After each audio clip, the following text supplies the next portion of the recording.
सुप्रभात बच्चों। प्रातःकालीन कक्षा में आप सबों का हार्दिक अभिनंदन।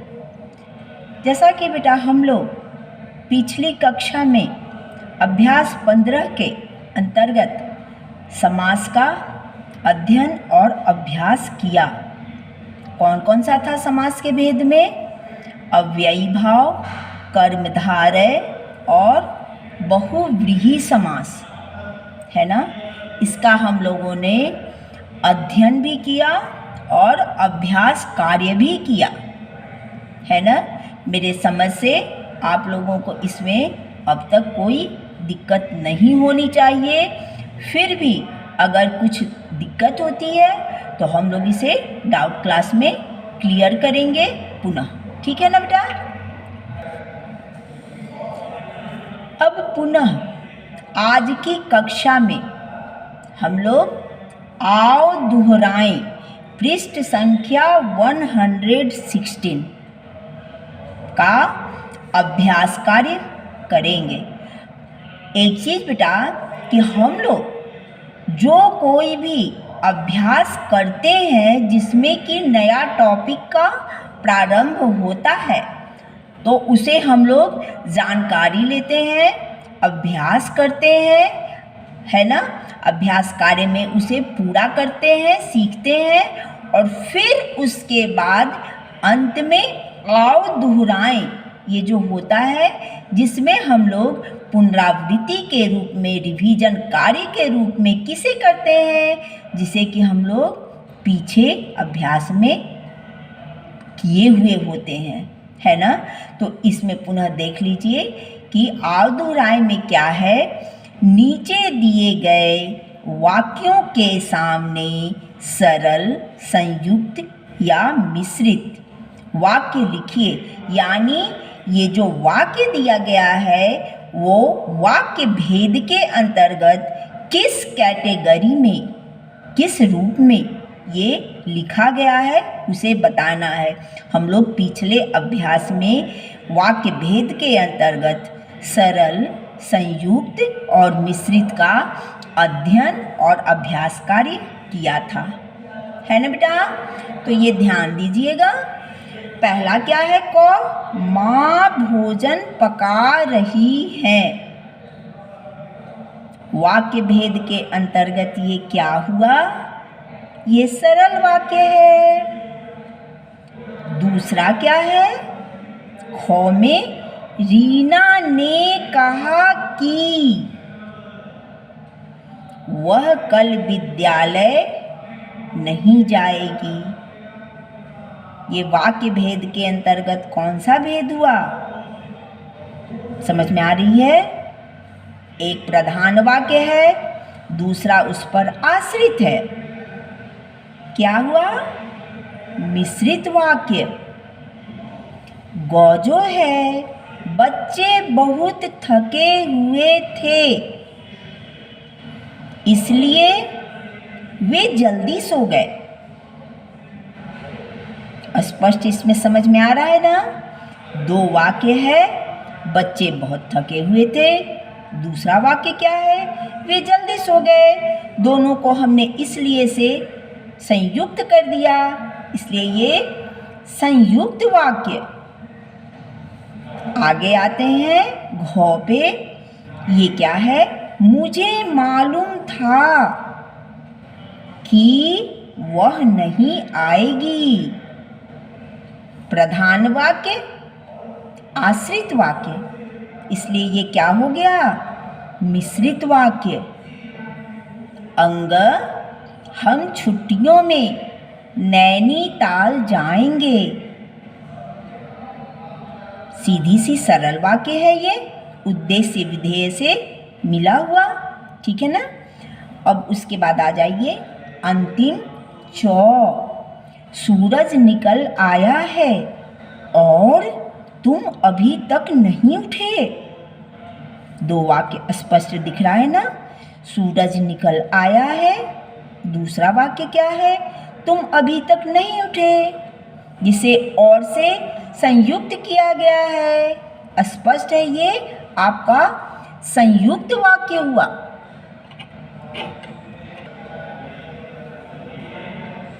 अब आगे बेटा ध्यान देते हैं 12 में।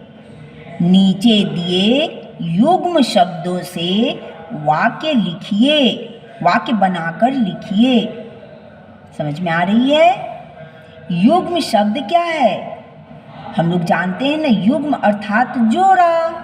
तो ये जोड़ा क्या है? शब्द है खेल कूद, यानी ऐसा वाक्य बनाना है जिसमें कि ये दोनों शब्द साथ साथ आए। ऐसा नहीं कि एक खेल से बनाए दूसरा कूद से, है ना। तो युग्म शब्द का अर्थ ही होता है जोड़ा, साथ साथ चलने वाला। तो इस तरह से हमारा वाक्य हुआ खेल कूद से। खो जो है भारी भरकम, है ना, ये आपको पाठ में मिली भी है, ये शब्द है ना, भारी भरकम, है ना। तो ये क्या है? ऐसा वाक्य बनाएंगे जिसमें ये भारी भरकम शब्द योजक चिन्ह से जुड़ा हुआ प्रयुक्त हो। गौ जो है पेड़ पौधे, पेड़ पौधे यानी ऐसा वाक्य बनाएंगे जिसमें कि ये पेड़ पौधे, है ना, हमारे आसपास बहुत सारे पेड़ पौधे देखने को मिलते हैं। ठीक है। अब उसके बाद अंतिम आ जाइए, क्या है?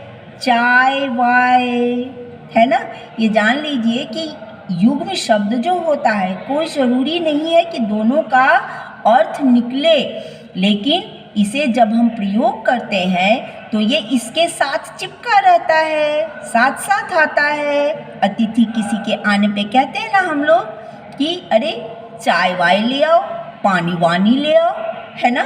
तो इसी तरह से ये शब्द आपका है चाय वाय, है ना। इससे आप संयुक्त करके और युग्म शब्द से आप लोग इस चारों से वाक्य बना लीजिएगा।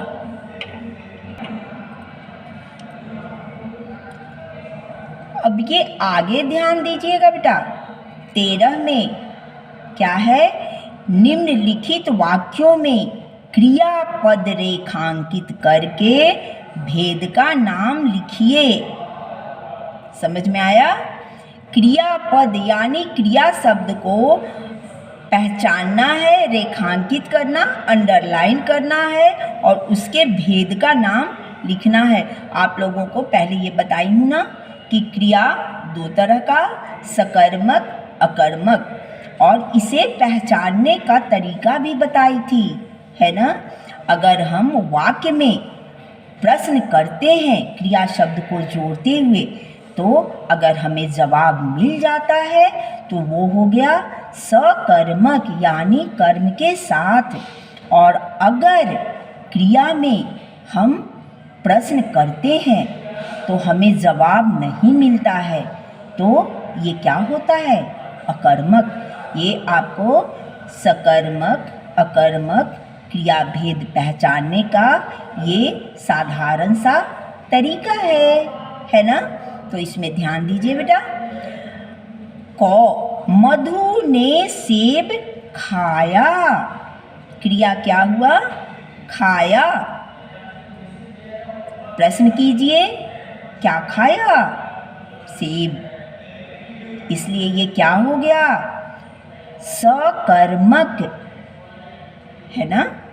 उसके बाद आ जाइए ये दूसरा, मैंने घड़ी खरीदी। क्रिया क्या हुआ? खरीदी। प्रश्न कीजिए, क्या खरीदी? जवाब मिला ना। इसलिए ये क्या हो गया?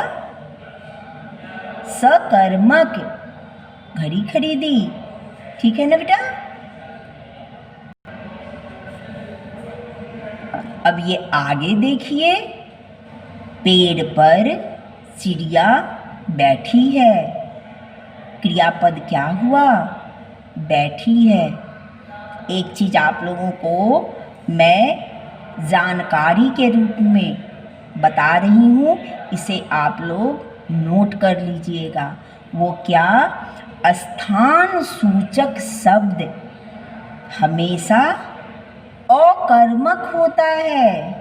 क्या होता है? अकर्मक, है ना। यहाँ क्रिया है, बैठी है। क्या हुआ भेद? अकर्मक। अब आइए अगला, बच्चे छत पर पतंग उड़ा रहे हैं। क्रिया क्या हुआ? उड़ा रहे हैं। भेद कौन सा हुआ? क्या उड़ा रहे हैं? पतंग, इसलिए ये सकर्मक। अब हम अंतिम अंग, सोहन पढ़ रहा है। क्रिया क्या हुआ? पढ़ रहा है। क्या पढ़ रहा है? जवाब कुछ नहीं मिला। क्या हो गया बेटा? अकर्मक। इसमें कर्ता और क्रिया मात्र है, कर्म नहीं है, इसलिए आपका ये अकर्मक हुआ। इसलिए इस तरह हम लोगों ने क्रिया के भेदों का रिवीजन, पुनरावृत्ति कार्य किया। अब ये आगे ध्यान दीजिएगा बेटा।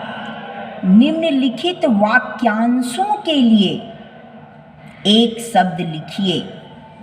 क्या है ये? वाक्य नहीं है कंप्लीट, वाक्य प्लस अंश, यानी वाक्य का ये अंश है।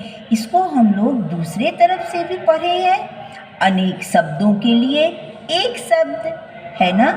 तो अनेक शब्दों के लिए एक शब्द कहें या यूं कहें वाक्यांशों के लिए एक शब्द, बात हमारी बराबर होती है। पहला क्या है? अपने आदर के प्रति सचेत। इसका एक शब्द क्या होगा? स्वाभिमानी। क्या होगा? स्वाभिमानी। आप लोग हो ना? होना चाहिए, ठीक है। अब आ जाइए ख, काम से जी चुराने वाला। हम लोगों ने पढ़ा है ना पाठ में। क्या होता है बेटा? काम से जी या नहीं करने का मन करता है ना कुछ लोग, क्या कहते हैं उसको? काम चोर, ठीक है। ग, कम खाने वाला। क्या होगा? अल्पाहारी, जो कम खाए, अल्प कम खाने वाला, हारी, है ना, अल्पाहारी। उसके बाद आ जाइए घ, जो स्वयं पैदा हुआ हो। क्या होगा? स्वयंभू। यहाँ मैं आपको लिख के बता दे रही हूँ, हो सके आप लोग गलत कीजिएगा। स्वयंभू, जो खुद स्वयं पैदा हुआ हो, है ना। जिसकी गहराई का पता न मिल सके। क्या कहेंगे उसको? यानी जिसकी गहराई का पता न मिल सके, उसको हम लोग जिसका था न मिल सके। दोनों ही तरह, दोनों वाक्यांश, दोनों अनेक शब्दों के लिए एक शब्द, इसका वाक्य एक शब्द एक ही होगा। और था, समझ में आया ना। इस तरह से हम लोगों ने अपने आदर के प्रति सचेत, स्वाभिमानी,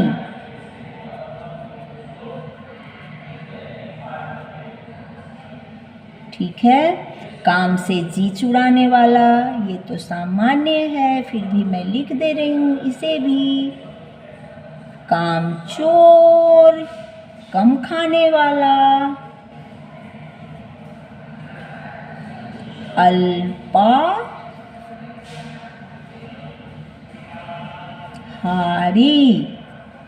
है ना। आप लोग इसको लिख लीजिएगा।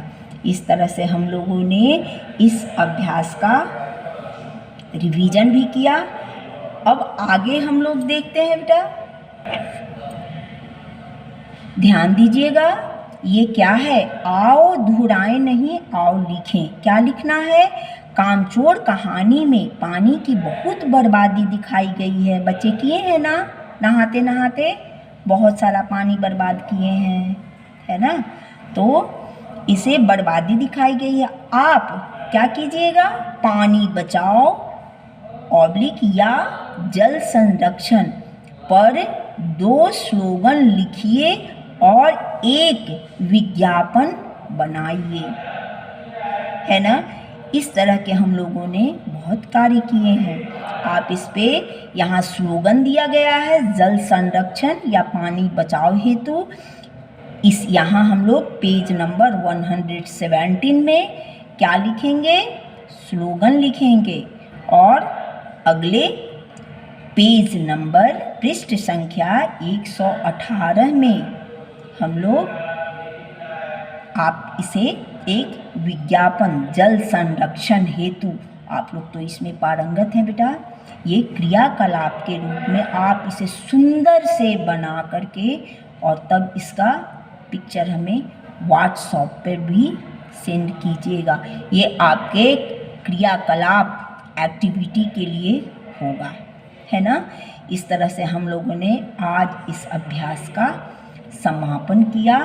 आप लोग अभ्यास पुस्तिका में इसे पूरा कर लीजिएगा, है ना?